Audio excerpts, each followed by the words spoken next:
Bom dia, boa tarde ou boa noite, pessoal do nono ano. Vamos lá para nossa aula. Deixa eu organizar isto aqui. Não fica tudo doido. Bom, enfim. Começando esse vídeo. Desculpa a demora por ter postado os vídeos. Enfim, tive alguns problemas. Enfim, celular, câmera, enfim. Bom, mas enfim. Vamos embora, certo? Nesse momento agora, certo? Nós vamos entrar na República da Espada, certo? O que é que isso quer dizer? Ou seja, militares no poder. Ou seja, toda aquela política, como é que eu vou dizer? Liberal ou não, certo? Agora vai ser posta à prova, certo? Bom, enfim. Primeiramente, a gente tem, certo, na República da Espada, o governo de Deodoro da Fonseca, um super militar, certo? Então é o seguinte, a princípio ele começa a organizar casa, né? Esse momento a política ela começa a mudar, porque agora nós estamos no Brasil República, certo? Então os militares têm toda a sua forma de governar e de controle político, né? Tanto é que os governadores das províncias, ou presidente das províncias, ou governador, enfim, certo? Eles são militares nomeados de confiança de Deodoro da Fonseca, tá certo? Esse cara aqui, ó. Tá certo? Focou? É isso aí. Bom, enfim, certo? Vejam só. Algumas providências que ele tomou, certo? Nomeação do corpo ministerial, certo? Como eu estava dizendo, militares para administrar os estados. Intervenção das políticas das províncias, colocando e nomeando os militares. Investimento intenso na propaganda que interessasse de vez os heróis monarquistas e assim pudesse criar os heróis da República, ou seja, os caça-heróis e tal, aquele negócio todo, né? Bom, enfim, certo? Pulando para cá para a página 100, certo? Nós temos a Constituição. É mantido os três poderes, certo? O executivo, legislativo e judiciário, tá certo? Deixa eu organizar aqui, certo? Sim, o sistema federativo agora ia realmente ser posto em prática, tá certo? Livre culto de religião, isso já vinha acontecendo, né? Desde lá de Dom I, Dom II e etc e tal, certo? Nesse momento aqui, ou seja, as bagunças que tinham sido feitas antes, certo? Agora elas vão ser organizadas economicamente, politicamente e tudo mais, certo? Ou seja, dinheiro, certo? Ou seja, nós tivemos um momento aí chamado encilhamento. O que é encilhamento? O acocho, o aperto, certo? A gente estava em crise econômica, então o então ministro da Fazenda, Rui Barbosa, ele teve uma ideia, certo? De liberar dinheiro, arrochar dinheiro, certo? Na economia brasileira. Só que tem aquele negócio, né? Como você libera dinheiro, o banco libera dinheiro, então muitas vezes você acaba perdendo o controle. Então aquele negócio, você empresta a fulano, beltrano, cicrano, mas você não sabe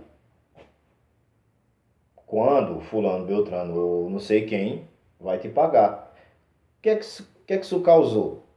Certo? Como a economia não, como é que se diz? Apesar dela estar andando, se industrializando e tudo mais, ela não absorveu esse dinheiro.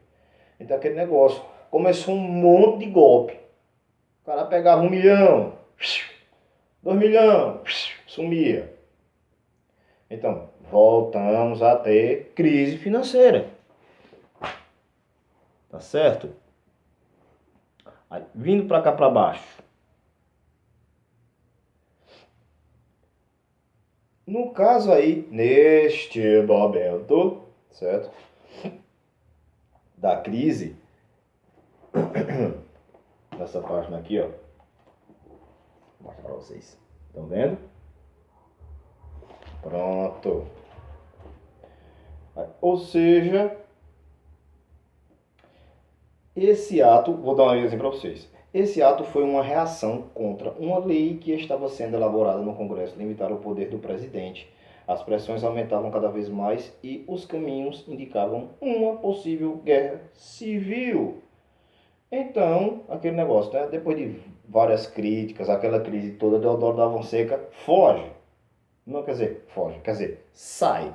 Ele sai e entra outro militar, que no caso é Floriano Peixoto, certo? Floriano Peixoto, os cabas já sabia que ele era meio tretado, assim, né? com o outro presidente. Então, entra ele agora, certo? Vejam só o que ele fez, certo? A diminuição do preço de aluguéis das moradias, redução do preço de bens de consumo, essenciais para a sobrevivência da população, investimento para a geração de empregos, principalmente na indústria. Ou seja, tem que trazer o povo para o seu lado, não é não? É isso aí. Tanto o povo quanto a elite, certo? A elite essa que não quer largar o osso. Nesse caminho aí, nós tivemos duas revoltas armadas, certo? A primeira em 1893 e 1894. Ou seja, a galera da Marinha não estava nada contente, certo? Com o desprezo, o não reconhecimento deles. E o bicho pegou, viu? Então, no caso, inclusive eles chegaram até a atacar a Baía de Guanabara, mas foram derrotados, o movimento foi sufocado, certo? Os dois. Nós tivemos também a Revolta Federalista de 1893 a 1895 no Rio Grande do Sul. Ou seja, o pessoal lá, certo, queriam derrubar o governador, certo? Que era tirano, mutreteiro. Não diferente de alguns que a gente tem hoje em dia. Bom, mas enfim, certo? Alguns eram federalistas, certo? Outros parlamentaristas, tá certo? Inclusive essa página aqui, ó. Eu vou mostrando, pessoal, para vocês e se guiando melhor, tá certo? Então, vê só. Floriano Peixoto, certo? Organizou uma revolta para derrubar o governador gaúcho em 1893, conseguindo algumas vitórias em reação. Floriano Peixoto organizou um exército para combater os revoltosos. Os maragatos que haviam invadido o Paraná foram derrotados na Batalha da Lapa, também conhecido como o Cerco da Lapa. Tá certo? Em 1895, com o auxílio das tropas paulistas, o exército os derrotou. Tá certo?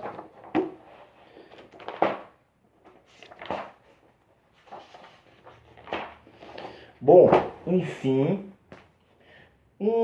outra coisa, não sei se vocês estão notando, certo? Ó, primeiro, certo? Aí, militares, agora, gente rica, depois, grandes fazendeiros, depois entra grandes políticos, que, ou seja, lá para frente, que daqui a pouco vocês vão ver. Aí você, professor, mano, o que o senhor está querendo dizer? Ou seja, as elites o tempo todo estão no poder, certo? Elas apenas se alternam. Mas chega um momento que um dá o golpe no outro, entendeu? Ou seja, aqueles caras lá deixa de lado. Que é no caso, que daqui a pouco a gente pode estudar, a Era Vargas. Tá certo? Aí ali, as oligarquias no poder. Aí, ou seja, eram grandes cafeicultores, grandes empresários, certo? De São Paulo, Minas Gerais e também alguns, certo? Lá do Rio Grande do Sul. Calma aí que nós vamos esse negócio, tá certo? Então, essas oligarquias, certo? Elas juntas com o governo, certo? Elas se mantinham no poder. Por exemplo, nós temos a política dos governadores. Nossa, sim, professor, mas sim, o governador não é eleito lá pelo poder, pelo voto e tal, não sei o quê, certo? Outro detalhe, viu? Só votava quem fosse alfabetizado, certo? Só votava quem tivesse uma grana. Ou seja, a grande massa do povo ficava meio escanteada. É, mulher não votava.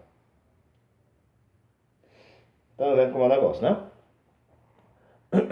Vê só. Outro detalhezinho que eu quero ler aqui para vocês, ó.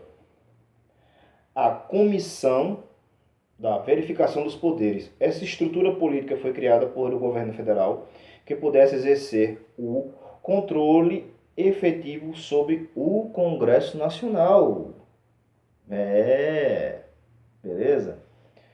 Para você ver como muitas vezes, ou seja, eu lhe dei o voto, eu lhe dei o direito de votar, mas seu voto praticamente é fictício. Veja só, nós temos aqui também a política do café com leite. Ou seja, era o trato que os caras tinham, né, parecido com a política dos governadores, que os governadores apoiavam o governo federal não metia o bedelho no negócio deles, e eles continuavam apoiando o governo. Beleza? Beleza. Já a política do café com leite, né, é parecida, mas não regional, não é uma questão nacional. Primeiro, vamos dar um exemplo. Primeiro, a gente apoia um candidato mineiro. Depois a gente apoia um candidato paulista. Então daí tu vai alternando o poder. Só que para o povo nada muda. Nada muda. Ou seja, eles se mantêm. Tá entendendo?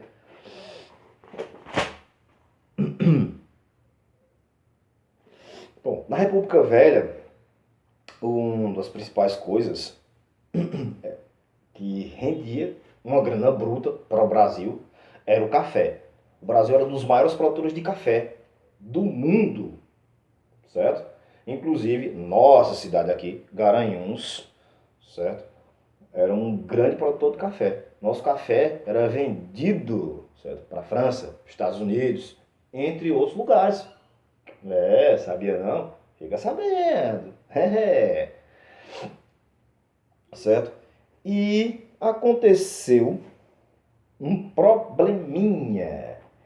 Vários problemas econômicos aconteceram.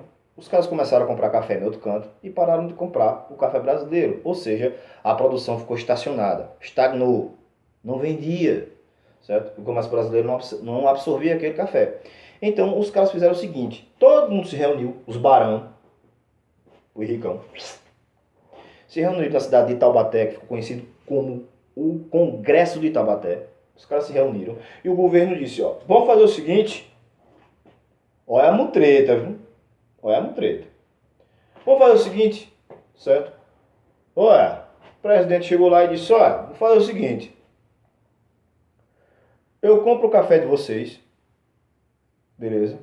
Pago o café de vocês, vou guardar, beleza? Vocês se mantêm, o cafezinho está guardado lá. Mas já que eu não vou vender, eu destruo, mas vocês continuam no lucro. Beleza? É, beleza, né? Quem é que vai pagar esse prejuízo? Adivinha? O povo.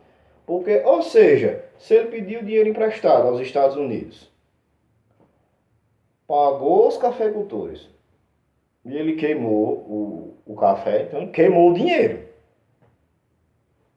Esse dinheiro não voltou para o povo. Beleza? Então, ou seja, quem vai pagar é o povo. Impostos e mais impostos, e mais impostos, e mais impostos, e mais impostos. Fazer o quê? Ou seja, o povo só já sabe, né?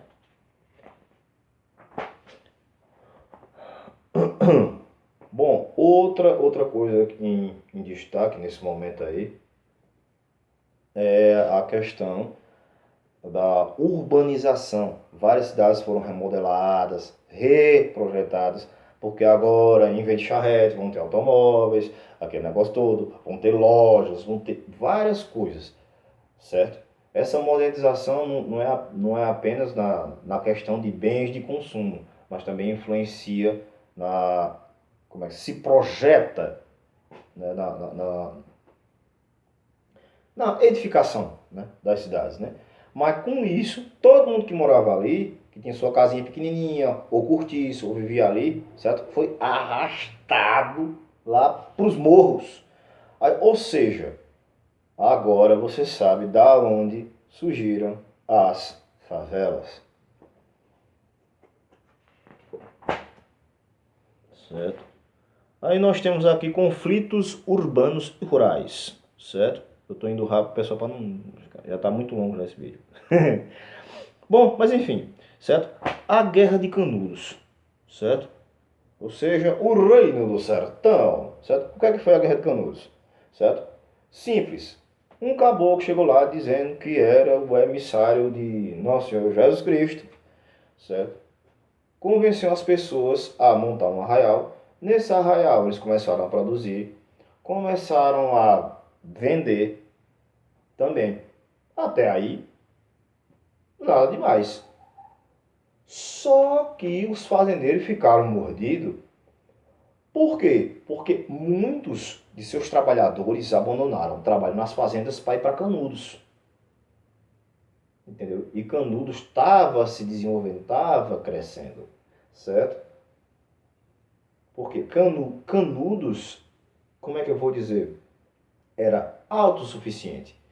E também num sistema comunitário de produção. Então isso não era interessante para os grandes fazendeiros. Então eles foram lá, ó, governador, como é esse negócio aí? Olha, e aí? Certo? Resumidamente. E acusaram também o Arraial de Canudos, né, de conspirar contra o governo, querer uma volta da monarquia e não sei o que mais lá. Traduzindo, os caras foram com cavalo, canhão, metralhadora e detonaram o povo lá. Foi um massacre, para vocês terem ideia, certo? Aqui, outro conflito, né? Esses conflitos a gente pode chamar de conflitos messiânicos. Sempre aparece uma criatura, um cara dizendo que foi emissário de Jesus que iluminou a cabeça dele, certo? E por ter um certo entendimento e as pessoas não terem um conhecimento de determinadas coisas, elas acabam sendo convencidas por esses caras a fazer determinadas coisas ou atos, certo? Guerra do Contestado, ou seja, ia passar uma linha de trem e os caras não aceitavam esse negócio, né? Então daí rolou confusão, certo? Vê só, de novo, né? Olha, o governo federal começou a pressionar os próprios estados, exigindo que o povo e os trabalhadores sem terra fossem expulsos, pois necessitava de lucro gerado pelas empresas extrativistas. No meio desse conflito surgiu a figura do ex-soldado que virou monge, ó, monge, certo? José Maria, visto como um beato que defendia a sociedade igualitária, igualitária, ou seja, nós somos iguais, todo mundo beleza, aquele negócio, esse negócio de dinheiro, todo mundo divide. Isso não é interessante, certo? ele criou uma milícia para resistir à expulsão do povo das terras do contestado, que ficou conhecido por 12 pares de França. Essa milícia foi inspirada na tropa pessoal do rei Carlos Magno da França, certo? Lá atrás de 7º ano, certo? Formado por 12 cavaleiros líderes da tropa. Posteriormente, o Beato criou outra organização social chamada de Monarquia Celeste. Vê só. Inicialmente eram contratados mercenários mais conhecidos como jagunços para combater as milícias, sendo também usados alguns soldados. Mas foi o descanso do governo federal diante da milícia que acabou prolongando mais o conflito. Após várias vitórias da Monarquia Celeste, foi organizado um exército de 7.000 soldados e uma grande artilharia, com direito inclusive a aviões. Esse conflito matou mais de 5.000 pessoas, sendo a maioria civis e militares. O governo federal expulsou os poceiros e pôde ter continuidade a extração de madeira nessa região. Certo? O negócio é sério, viu? Mas não para por aí, pessoal. Guerra do Contestado, Guerra de Canudos. Deixa eu ver se eu não esqueci nada para falar para vocês, certo?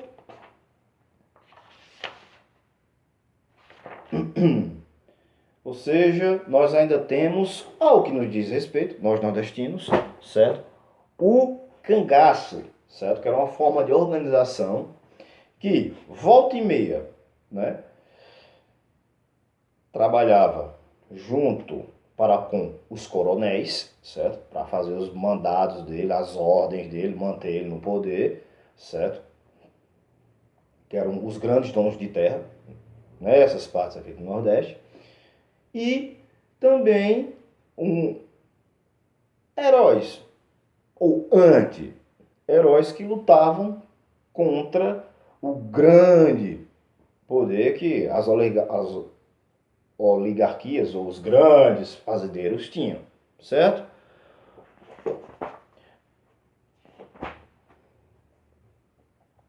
Olha, nós temos mais algumas revoltas. A revolta da vacina, revolta da chibata, organização dos trabalhadores e revoltas tenentistas, tá certo? Revolta da vacina. Para controlar um surto de varíola que estava acontecendo por lá no Rio de Janeiro e entre outros lugares, certo? O grande médico, cientista, etc e tal, Oswaldo Cruz, ele decidiu vacinar o povo. Só que não é feito hoje. Olha, vá tomar a vacina. Passa na televisão, passa no rádio. Não. Por acontecer resistência das pessoas, as pessoas desconfiadas, não sabiam o que é aquilo, as pessoas não aceitavam. Então o que aconteceu? Começaram a ser obrigados a tomar vacina, à força. Soldados entravam na casa do povo e forçavam as pessoas a tomarem a vacina. Então aconteceu uma revolta, o povo se revoltou, certo? E aconteceram vários conflitos por causa disso. Vamos pular para outra. Revolta da chibata. O que foi isso? O que é isso, professor? A gente tá na escravidão, é negro lá levando chibatada? Não. Seguinte, certo? Marinheiros negros sofriam maus tratos nos navios, certo? Era tratado feito bicho. Inclusive, até castigos, como o próprio nome sugere, levavam chibatadas. Então, eles se revoltaram, tomaram o navio e ameaçaram com os canhões bombardear a cidade do Rio de Janeiro, certo? Foram os acordos, umas conversas, conversa vai, conversa vem, os caras prometeram que ninguém ia ser preso, aquele negócio todo, ia ser bem tratados depois, e tudo, aquilo tudo ia acabar e tal. Aconteceu que os caras foram presos, todo mundo foi preso, os caras morreram lá, reza a lenda que foi um acidente de gás, de não sei o que, mas os caras, né, mataram os caras, traduzindo, certo?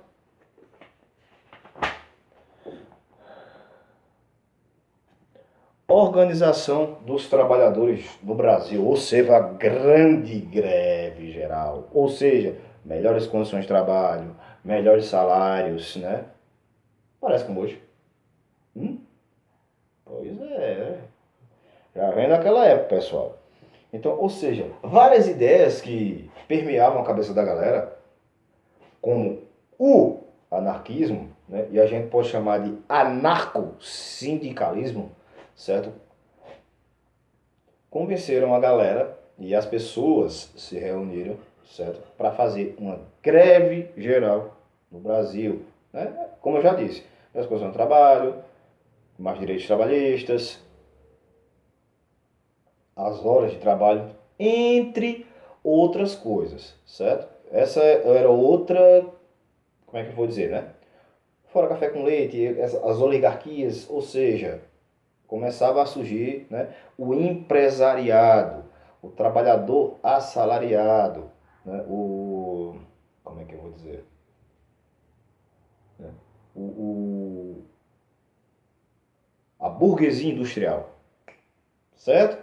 Então, acontecia vários desses conflitos, certo? Descontentes com o governo vigente, com todas as mutretas e fraudes, currais eleitorais, voto do cabresto, inclusive, certo? Currais eleitorais era o seguinte, pessoal.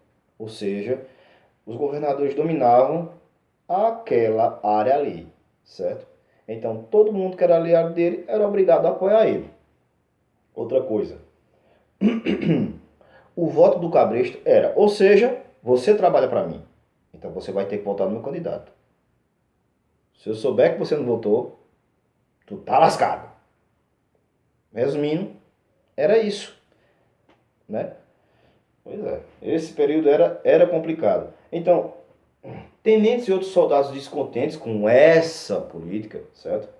Resolveram enfrentar o governo para ver se conseguiam dar um jeito, tirar os caras de lá. Mas foi complicado. Tá certo, pessoal? Vê só. Deixa eu ler para vocês. Vejam só. A revolta tenentista. Certo? Esse movimento teve realização direta das eleições presidenciais para 1922, quando disputaram Arthur Bernardes, que era candidato de São Paulo, e Minas Gerais, que era o estado mais forte, Nilo Peçanha, do Rio de Janeiro, apoiado por outros estados cujas oligarquias queriam mais espaço político. A maioria dos militares não aceitava a política do café com leite. Certo? Arthur Bernardes foi eleito presidente, o que fez com que os tenentes tentassem impedir a posse, realizando um golpe de Estado. Pulando, teve outra, segunda revolta tenentista. Nos anos seguintes, os atos foram Rio Grande do Sul e São Paulo. Os militares mudaram as práticas propostas visando conquistar o apoio popular, investiram bastante em propaganda, em massificar as ideias de uma sociedade mais igual, né? Tudo mais lindo, maravilhoso, né? Todo mundo igual, perante a lei, com o mesmo direito. Já sabe que isso é conversa, balela. Defendiam mais empregos para a população, redução de preço de bens de consumo e o fim da inflação. Só se for insanho. Mais para baixo. A coluna Prestes.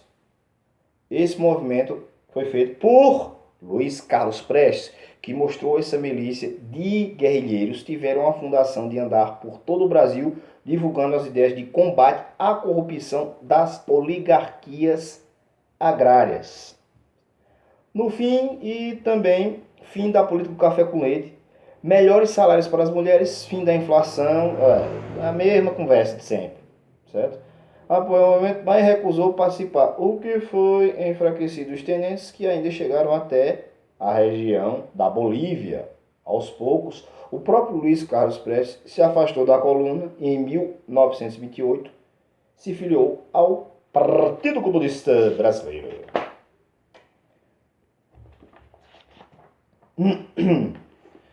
Bom, pessoal, acho que por hoje é só. Pessoal, espero que tenha dado uma luz aí, mas ainda tem outras coisas que eu vou dar uma enfatizadinha, tá certo? Até a próxima. Abraço, saudade. Tchau. Valeu.